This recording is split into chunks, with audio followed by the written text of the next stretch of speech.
ஹாய்ங்க, எல்லோரும் எப்படி இருக்கீங்க? நல்லா இருக்கீங்க நம்புகிறேன். நாங்களும் ரொம்ப சூப்பராக இருக்கோம். இந்த வீடியோ வந்து தூத்துக்குடி டு தென்காசி ஒரு கல்யாண வீட்டுக்கு போனோம் பார்த்தீங்களா, புதன்கிழமை. ஸோ அதோட கண்டினியூவேஷன் தாங்க இது. காலையில் ஒரு 5 மணிக்கெலாம் எழுந்து குளித்து ரெடியாகி இங்கேருந்து ஒரு 7 மணிக்கெலாம் நாங்கள் கிளம்பிட்டோங்க. பசங்களுக்கு லீவு தான் போட்டு கூட்டிகிட்டு போனோம். திருநெல்வேலியில் நெல்லையப்பர் கோயிலில் பார்க்காதவங்கெல்லாம் பார்த்துக்குங்க. இதுதான் நெல்லையப்பர் கோயிலுங்க. ஒரு 4 டேஸ்க்கு முன்னாடி தான் இங்கே திருவிழா முடிஞ்சு தேரோட்டெல்லாம் முடிஞ்சு தேர் எல்லாமே வெளியில் நின்றுட்டு இருந்துச்சு.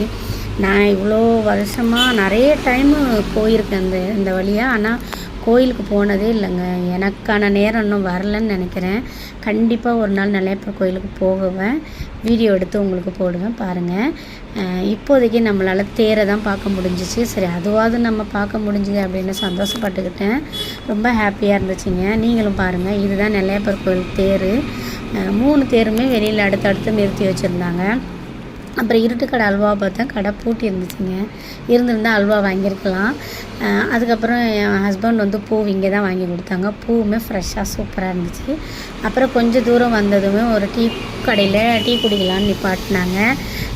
அங்கே வந்துமே என் பசங்க 2 பேரும் ஒரே ஃபைட்டு தாங்க. எங்கே போனாலும் இப்படி தாங்க இருக்காங்க. அவங்க அப்பா கூட 2 பேரும் ஒரே பிடிவாதம். எதுக்குன்னு பார்த்தீங்கன்னா, ஐஸ்கிரீம் கேட்டாங்க.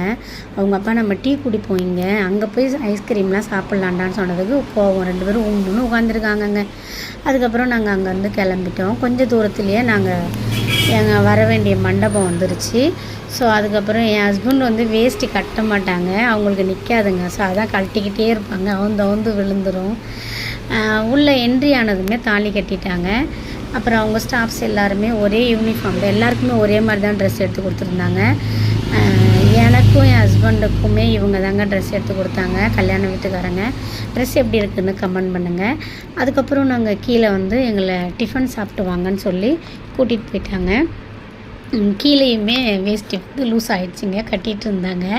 அதுக்கப்புறம் டிஃபன் என்னென்னு பார்த்தீங்கன்னா, பூரி, பொங்கல், சப்பாத்தி இல்லை, தோசை, வடை, கேசரி. இதுதான். வடை வந்து நாங்கள் போகிறதுக்கு முன்னாடியே காலி ஆகிடுச்சிங்க. கொஞ்சம் லேட்டாக போயிருந்தால் டிஃபனும் முடிஞ்சிருக்கும். அதுக்கப்புறம் சாப்பிட்டுட்டு அந்த ஹேண்ட் வாஷ் பண்ணுற இடத்துல அந்த ட்ரையர் வச்சுருந்தாங்களா, இதுதான் நான் ஃபஸ்ட் டைம் இதை பார்க்குறேன். ஆக்சுவலாக இவ்வளோ பெரிய மண்டபத்துக்கு நான் ஒரு ஃபங்க்ஷனுக்கு போனதே இதுதான் ஃபஸ்ட் டைமுங்க. அந்த ஹேண்ட் வாஷ் பண்ணுற இடமே பெருசாக சூப்பராக இருந்துச்சு. அதுக்கப்புறம் எல்லாம் முடிச்சுட்டு நாங்கள் லிஃப்ட்டில் தாங்க மேலே போனோம். இவங்க வந்து என் ஹஸ்பண்ட் கூட வேலை பார்க்குறவங்க, அந்த அக்காவும் வந்திருந்தாங்களா. ஸோ எல்லாருமே ஒன்றா சாப்பிட்டுட்டு மேலே போயிட்டோம். மேலே போய் கொஞ்சம் நேரம் எல்லாருக்கூடையும் உட்காந்துருந்தோம். எங்களுடைய ஓனர் வந்திருந்தார், என் ஹஸ்பண்டு வேலை பார்க்குற